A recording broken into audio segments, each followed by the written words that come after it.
You've been searching for the best way to generate passive income in your life and heard that real estate is a great way to do it. But you're tired of all the so-called gurus who are all talk and no substance.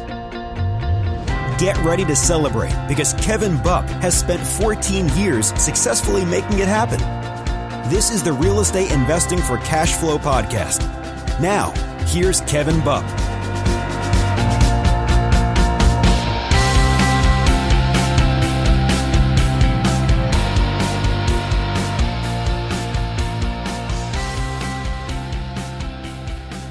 Hey, Kevin Bupp here again.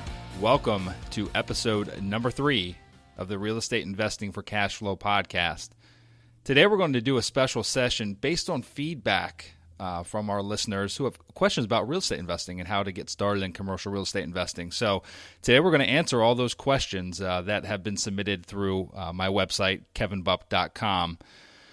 So, and based on the questions that were sent in by our listeners, today's show, what you're going to learn is the following things: the best and fastest ways to find commercial deals, how to find the capital that you need to close deals when you're new to the business or have a zero track record, or zero down deals that you hear about in these late night telecommercials. Are they really possible in commercial real estate? The best type of commercial real estate to invest in if you're new to the business, how to find those golden deals on popular sites like Loopnet and CoStar, the fastest way to get up to speed with learning to properly evaluate commercial real estate investments, and then much, much more. We're going to cover a few other things additionally. But before we get started with that, before we dive into those questions, I'd like to give you guys a little update about my week. Every week you'll probably get a little overview of what happened in my previous week with my real estate investing career. So as you know, if you've listened to my other 2 podcasts, I am currently working on 2 different deals, 2 mobile home park deals, one in Florida and one in Atlanta, Georgia. And I don't have much of an update on the Florida park. We're still moving forward with our due diligence, and everything is looking good. So hopefully next week or within the next couple of weeks, we'll have more of an update for you on that one. But on the Atlanta deal, I actually just went up there the past couple of days, the second round of due diligence, and it actually went really well. Didn't really uncover any negatives. In fact, it went better than anticipated. This is in a small little city, and we actually had the luxury of the first time we were up there a few weeks back, we had the luxury of meeting the mayor, Mr. Bobby Cartwright. He is the mayor of the city of Lovejoy, which is in the Atlanta metro area. And the first meeting we had with him went very well, but he had some concerns about the park and kind of had a list between him and the zoning person there at the city, had a list of things that they wanted to see done to this park if we purchased it. And most of the things we agreed with. There were a few things on there that were a little outrageous. For instance, one was that they wanted us to install basically a wrought iron gate. They wanted us to turn this mobile home park into a gated community. And this really isn't a 4 or 5 star mobile home park. I know there's parks out there that have gates and have electric entrances for the residents, but this isn't that kind of park. This is a family park. It's probably a 2-star park. It's going to be working class folk that live there, and it doesn't really warrant us spending $30,000, $40,000 on a wrought iron gate to gate this thing in. So we went up there to do our due diligence. We met with the mayor. We really wanted to iron out and make sure that they were going to be okay and they weren't going to fight us on not putting that gate in. So we had a discussion with him, and it went very well. He's not going to require that we put this gate in, which will basically save us about $35,000. And a few other small things that we discussed with him, and basically it all went really well. And he's in agreement with our game plan with this park, our turnaround game plan, and he's on board. So we're pretty pumped up about that. This park, I think, like I had mentioned in the other episode, we're buying it. We had it under contract for $260 originally. The bank was it's a bank-owned property. They were originally asking $399 for the park. It's 29. It's actually 35 spaces. There's 29 units there, and they're basically all empty. There's a couple people living there, but we're going to have to kick them out. They're essentially squatters that aren't paying, and we went up there a few weeks back to start due diligence, and we realized we went through about half the units, and we realized that they were in a little bit worse shape than what we had originally thought. So, and we only ended up going through about half the units. So we just assumed that the rest of the units were in just as bad a shape. So what we did is we went back to the bank and we basically told them, we had it under contract for $260. So they were asking $399. We got it under contract for $260. And we went back to them and basically said, hey, guys, this park needs a lot more work than what we thought. These units are trashed. It's going to need about $200,000 worth of rehab. So we are only prepared to pay you $150 for this park. So we basically gave them a $110,000 haircut off of the original contract price. And we didn't really know how that was going to go or how they were going to receive that. But we walked them through it step by step, and they understood. We thought it went pretty well, and it took about 2 weeks for them to give us a response, and their response was no. And they told us that we really need to get a 2 in front of our offer number. So with that being said, we knew that we could pay more for the park than the $150. We were just hoping that we could get a steal. But we ended up agreeing on $200,000. We got the bank to give us an additional 30 days of due diligence and 15 days to close so that we could finish up our due diligence. So we went back up there, and to our surprise, we went through the rest of the units that we didn't make it through in the first trip, and the rest of the units are in much better shape than the first half that we went through. So, and they'll need much less rehab than what we thought. So we're actually we're really good at the $200,000 price point, and we should make a good bit of money on this one once we get it turned around. What we're going to do for lending on this property, we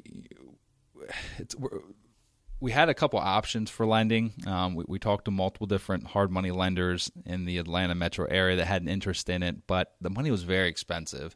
And we only need short-term money on this, probably about 12 to 18 months. We'll have it turned around in 6 to 8 months, but just to get stabilized, get a little bit of a track record, we'd like to have 12 to 18 months. And then what we'll do is we'll either sell or we'll do a cash-out refi with the local bank and put some good long-term conventional financing in place. The hard money option wasn't really attractive to us. It would have been the last resort. Basically, what we were looking at, the kind of quotes we were getting were 7 to 9 points, 15% simple interest, which is a very big number at $200,000. That's what we were looking for. We were looking to borrow $200,000, and we're going to put our own skin in the game for the renovations, which we think are going to be between $100,000 and $125,000. So we're prepared to put that much of our own money into the deal. And just, the hard money thing didn't really sound too attractive. So we started seeking out other options. And my business partner in this deal, he actually owns a couple other small parks in the Tampa Bay area of Florida, and he's got a private lender on one of his parks. But this private lender has always told him, I'm only interested in lending within a 30-mile radius of Tampa Bay. I don't want to go out of state, don't want to go anywhere else in Florida, don't want to go to North Florida, don't want to go to South Florida. I'll stay within 30 miles. So we didn't think it was really an option, but we figured we'd run it past them anyway because we feel like this is such a great deal. And if he only just took the time to listen to us and hear the particulars on this property, he might have an interest. So we ran it past him. He showed a little bit of an interest, and so we kind of just let it be. Didn't really bug him too much about it. But now after the second trip up here, we came back all excited and pumped up, and we went and had another meeting with him. And he's actually going to lend us the money. I guess you could call him a hard money lender, but I'll call him a soft money lender because it's a little bit better terms than hard money lenders that we were speaking with originally. And his money is going to be it's going to be based on a 20-year amortization.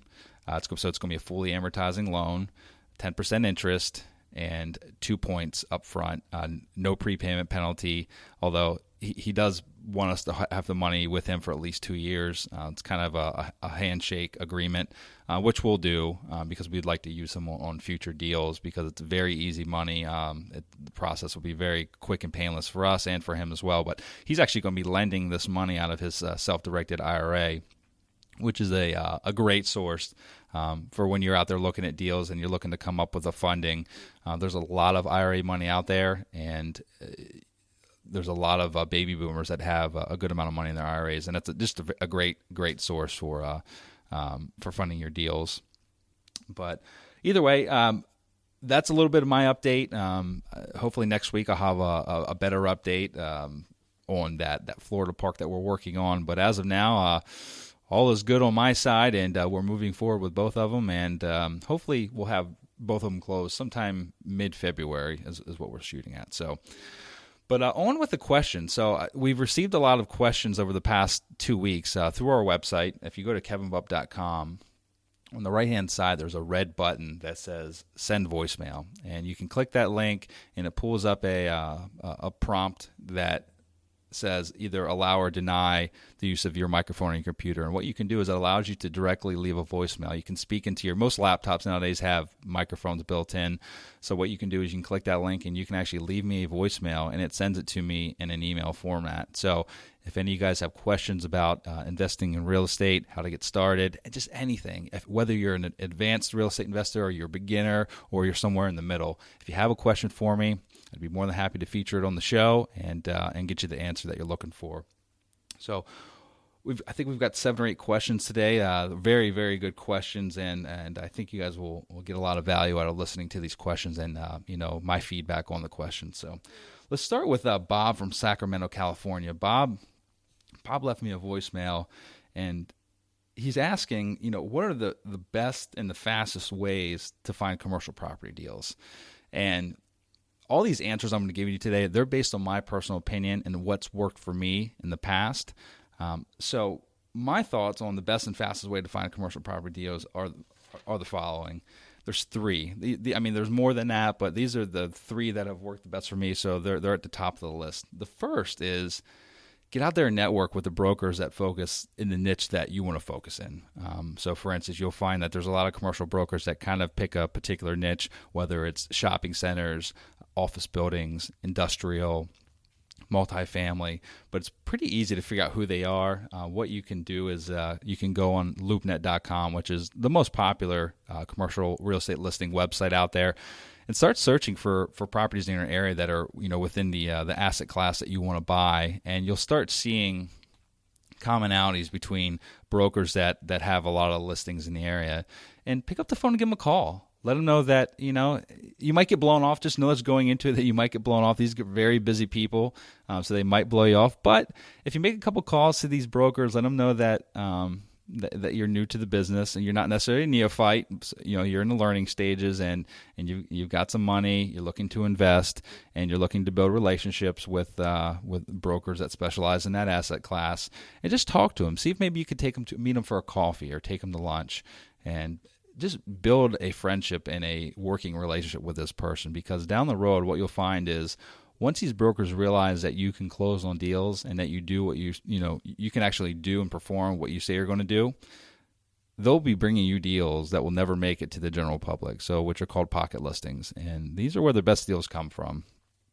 The second is Loopnet, 2 websites, Loopnet and CoStar. I don't spend much time on CoStar, so my opinion is more geared towards Loopnet.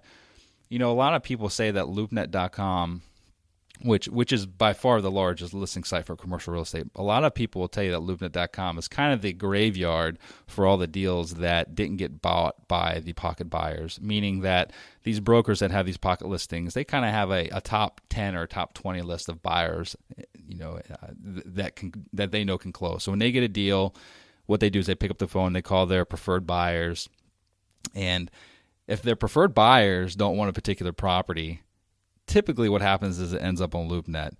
And that doesn't mean that there aren't deals on Loopnet. And I can tell you from firsthand experience that I have found deals on Loopnet. In fact, our 2 deals that we're working right now, those 2 mobile home parks, I found them both on Loopnet.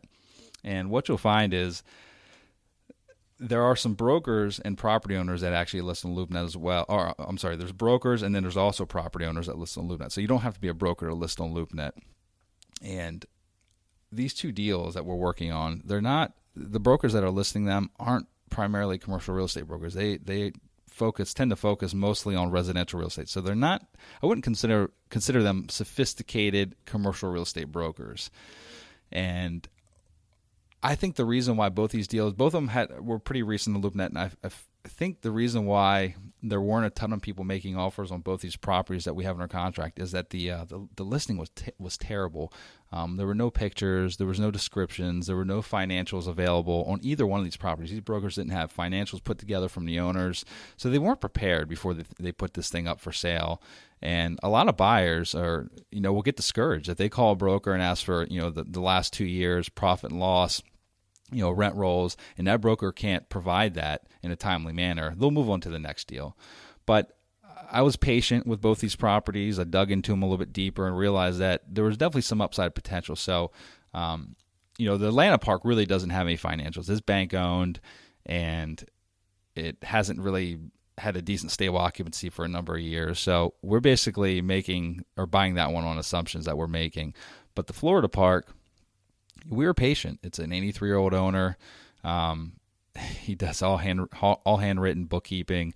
So we were just patient with it. We were patient with the broker, and long and behold, they put it together. It took about 2 months for them to put the financials together from the trailing 2 years, and it's not everything we would hope for, but it was enough for us to make a sound decision to determine whether or not we wanted to move forward. So.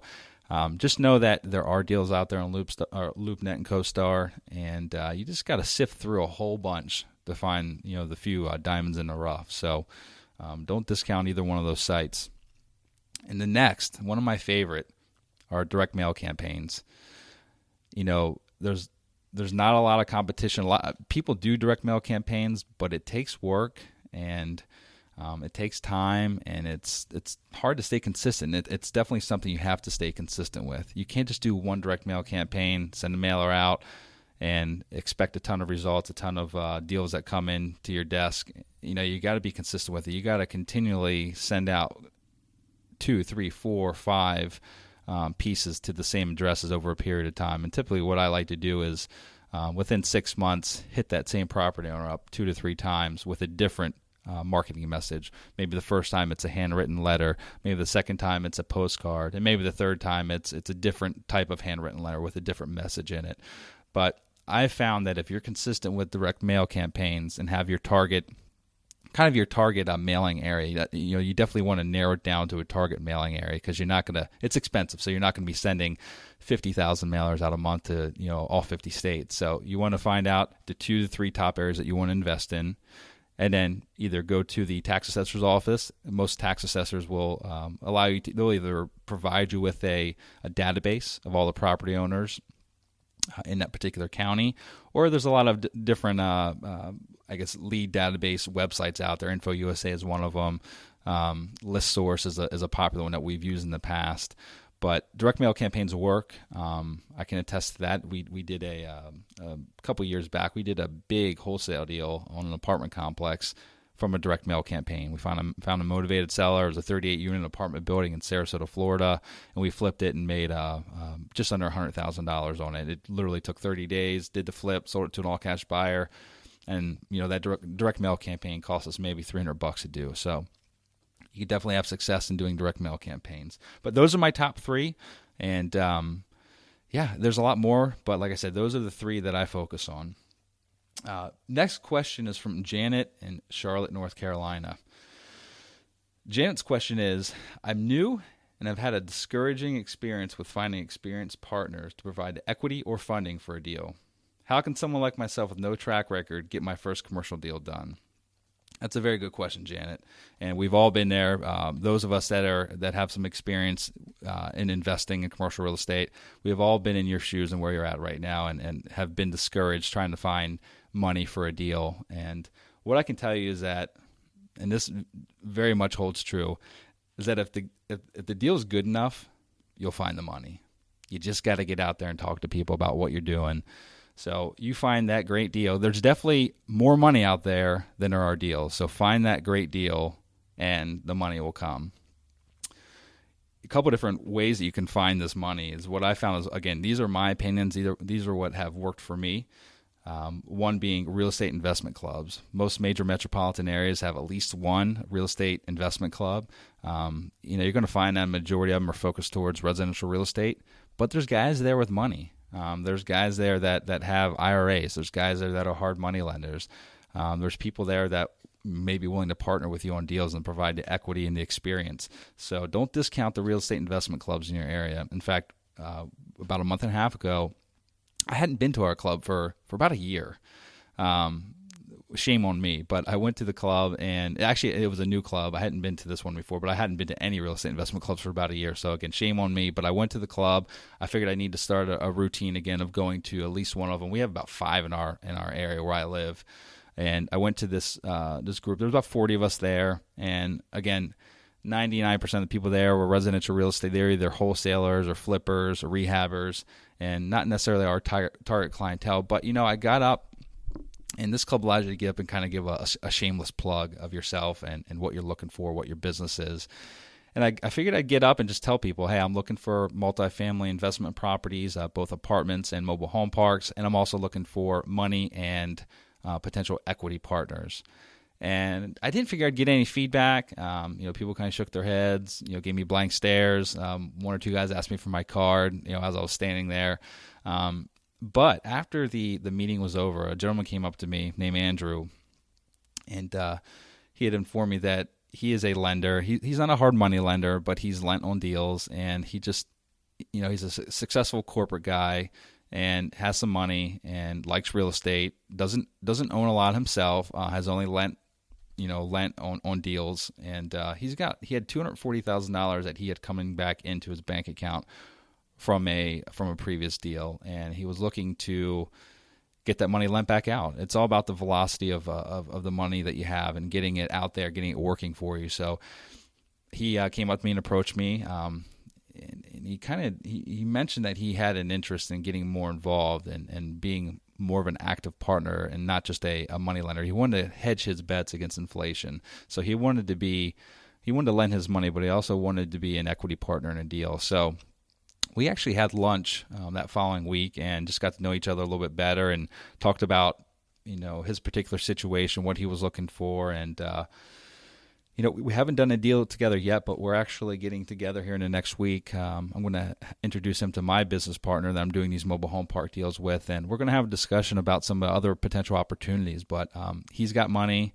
He wants to be involved in a deal. So I hope sometime in the future we could structure a deal together. And there's a lot you can do with he has about $240,000. That's a down payment on $1 million deal. So there's a lot we could do with that leverage and getting him involved. So now it's just a matter of me getting up the meeting and just giving a little shameless plug about who I am and what I do. So there's definitely money to be found at these real estate investment groups. Another way to find money is LinkedIn. LinkedIn is a gold mine resource, and I only really got active on LinkedIn about a year ago, but boy, I have found some great, or I've built some great relationships via LinkedIn. So you can get on there, you can seek people out by their professions, what they do, what they have experience in. There's multiple different individual business pages on LinkedIn. And you can seek, there's multiple real estate investment groups on there. You can search people by the real estate investment groups, by their individual professions, but just get on there and add these people to your network, send them messages, just find the people that you think have the money, reach out to them, introduce yourself, and start by building a relationship there. And you'll find that there's money available on LinkedIn, and you'll find the people that have it and that may have an interest in doing a deal with you. So definitely use LinkedIn. Fix your profile up. Make sure that it looks professional. Get a good headshot done. Don't go on there and create a profile and not have a headshot and put on there that you work at Denny's and that's your previous experience. I mean, you gotta make your profile sound a little bit sophisticated. Don't lie, but you've got to spend some time on it and make it look attractive before you start reaching out to these other professionals. So one good resource for LinkedIn is Dan Sherman. Dan Sherman, I can't remember the name of his book, but you can find it on Amazon. It's Dan Sherman, Sherman, and he's a best-selling author on marketing and marketing yourself through LinkedIn. So definitely buy that book. It's maybe $10 or $11 if you want to use LinkedIn as a good resource. And then last but not least, put yourself out there. Tell everyone. Tell your barber. Tell the bagger at your grocery store. Tell your insurance agent, tell your CPA, tell your attorney, tell all your friends, tell everyone what you're doing. Tell everyone that you're investing in real estate. Here's the kind of deals that you're looking at. You're looking for potential partners to share in the wealth, and if they or anyone else they would know would have an interest, have them pass on your contact information. So you'd be surprised. There's be some people that come out of the woodwork that once they find out you're investing in real estate, they may want a piece of it. So definitely let people know what you're doing. But great question, Janet. I hope I answered that for you. On next is Carl. Carl from Dallas, Texas. Carl has a great question here, and he's asking, is it really possible to do zero down deals on commercial property? And again, I'll reiterate again, these are just my opinions. These answers are just my opinions and based on my previous experience. And, Carl, anything's possible. I'm not a pessimist. I will tell you that anything is possible, and you can definitely do zero down deals, but it's not common unless you're wholesaling properties. I'd mentioned just a couple minutes back about a wholesale deal we did a few years ago on an apartment building, and I guess you could call that a no money down deal because all we did is put some earnest money up to put the deal under contract, and then we just flipped the contract to a cash buyer, and we got our proceeds plus our earnest money back. So technically it was a zero down deal. We didn't have any money go hard out of our pocket. So they are possible. Yet I'm probably not the best one to really drill in and say, yes, here's how you do them, because I found that the best commercial deals typically, even if you have partners involved, the partners want you to have a little bit of skin in the game, meaning they want a little bit of your own money involved in the deal. So I'm sure there's books out there on the subject. I'm not going to recommend any because I don't know of any that I would feel comfortable recommending. But either way, that's the best way I can answer that. Wholesale deals, that's definitely a no down deal. You can do wholesale deals in commercial real estate. So I would suggest that if you want to get involved and you don't have any money at all, go out there and wholesale a few deals and put some money in your pocket. Once you've got some money in your pocket, you can go after those deals that require that you put some skin in the game, or if there's an equity partner involved and they want you to put some skin in the game, you've got some cash to do it. That 38-unit apartment building that we flipped, we made just under $100,000 on it. That's a lot of money. You could take that $100,000 and turn it around and leverage it into a $400,000 or $500,000 or more commercial deal. So I'd suggest going out there and wholesaling a few properties if you really have zero money and you want to get started in this business. But great question, Carl. And we got Gary from Tempe, Arizona. Gary has a question regarding what are the best commercial property types to invest in as a beginner. And Gary, it's really based on personal preference. There's not really a best type, and it just all depends on what's comfortable for you. Probably the most common one for beginner commercial real estate investors is multifamily real estate, only because everyone needs a place to live. Most people live in either an apartment or a home, and it's something they're used to. So you find a lot of investors or investors are making a transition from, they're already investing in single family homes and they want to make a transition. The easiest transition is multifamily real estate. So either a small apartment building, it could even be a duplex. I mean, duplex is considered multifamily. And, so I find that probably multifamily is the most common, but there's also a couple other ones that, I've got actually a few friends that were beginners in commercial real estate, and they actually got involved in self-storage. Self-storage is probably one of the least management intensive forms of commercial real estate because you're just basically renting out storage sheds.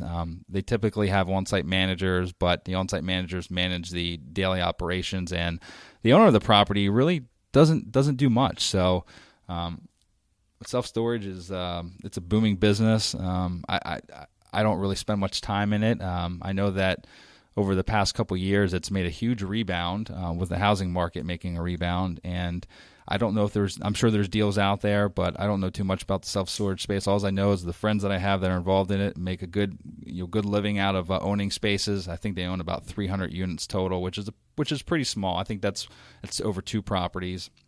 But that might be something you want to take a harder look at.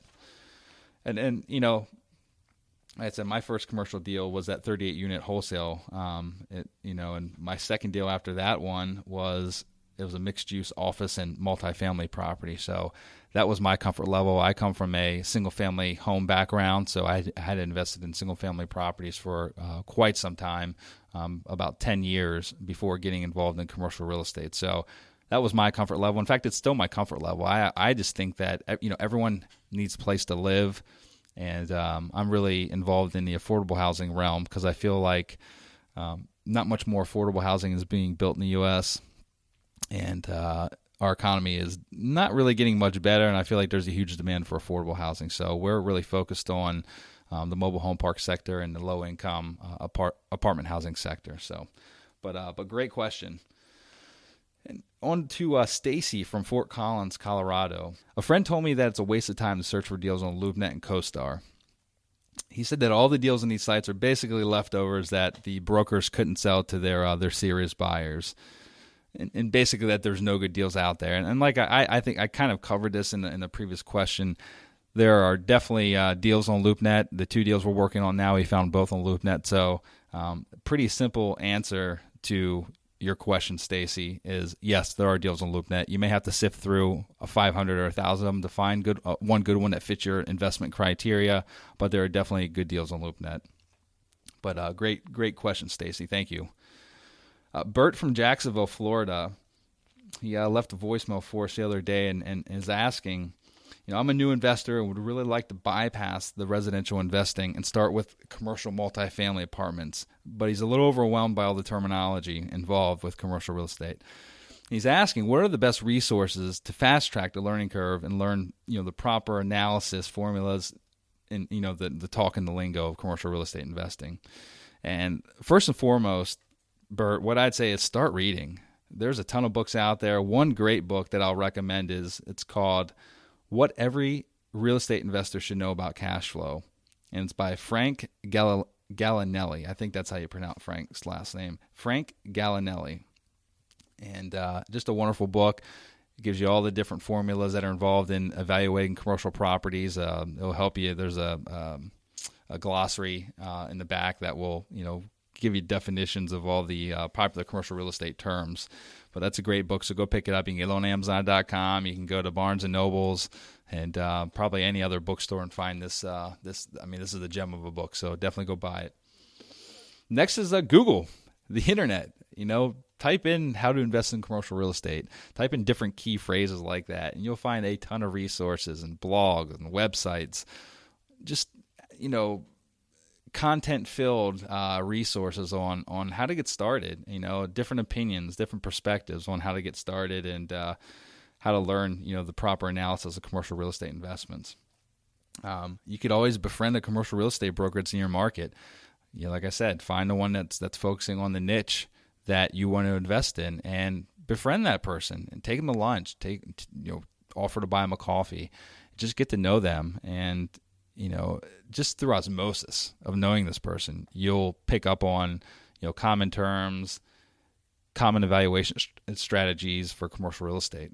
And then last but not least, seek out a already successful investor and have them be your mentor. A lot of the most successful real estate investors out there had mentors when they were getting started, and still, even as they're successful today, they still have mentors. I know I had a mentor. When I first got started in this business when I was 19 years old, I had a mentor that had been investing for a number of years, and basically he showed me the ropes. I for one entire year, I followed him around and watched what he did and watched his mistakes and watched his successes, and I basically took that knowledge and applied it myself. So a mentor is invaluable and will definitely help fast track your success in commercial real estate investing. But great question, Bert. Thank you very much for leaving us that voicemail. And that's it for this week's episode, guys. Again, if you enjoyed it and you want more awesome training material, be sure to download my free success guide, which is the 7 Habits of Highly Successful Multifamily Investors, by going to kevinbupp.com/guide. Again, kevinbupp.com/guide. The guide will provide you with the 7 habits you need to learn to live by in order to become a successful multifamily real estate investor.